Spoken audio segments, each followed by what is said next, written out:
খেলার মাঠে পানির বোতল ইস্যুতে সিদ্ধান্ত বদল করল ফিফা। স্টেডিয়ামে নেওয়া যাবে পানির বোতল। সামাজিক যোগাযোগ মাধ্যমে দেয়া এক পোস্টে ফিফা নতুন এই নীতিমালার ঘোষণা দিয়েছে। সুব্রত চৌধুরী জানাচ্ছেন।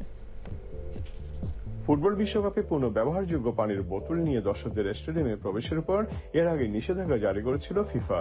তবে বিশ্বজুড়ে সমর্থক গোষ্ঠী ও শীর্ষস্থানীয় রাজনীতিবিদদের তীব্র প্রতিবাদের মুখে অবশেষে নিজেদের সিদ্ধান্ত থেকে সরে এসেছে ফুটবলের নিয়ন্ত্রক সংস্থাটি। তোপের মুখে সুর নরম করে গ্যালারিতে বোতলজাত পানি নিয়ে প্রবেশের অনুমতি দিতে বাধ্য হয়েছে ফিফা কর্তৃপক্ষ। শুক্রবার সামাজিক যোগাযোগ মাধ্যমে দেওয়া এক পোস্টে ফিফা নতুন এই নীতিমালার ঘোষণা দিয়েছে। পোস্টে বলা হয়, যুক্তরাষ্ট্র, কানাডা ও মেক্সিকোয় অনুষ্ঠেয় 2026 ফিফা বিশ্বকাপের যে কোনো ম্যাচে সব সমর্থক একটি করে নরম প্লাস্টিকের 590 মিলি ধারণ ক্ষমতা সম্পন্ন ফ্যাক্টরি সিল ওয়ান টাইম পানির বোতল সঙ্গে নিয়ে ঢোকার অনুমতি পাবেন।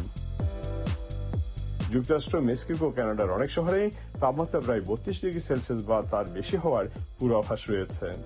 এমন প্রচন্ড গরমের মধ্যে পানির বোতল সঙ্গে নিয়ে স্টেডিয়ামে ঢোকার অনুমতি পাওয়ায় স্বস্তির নিঃশ্বাস ফেলছেন ক্রীড়াপ্রেমীরা।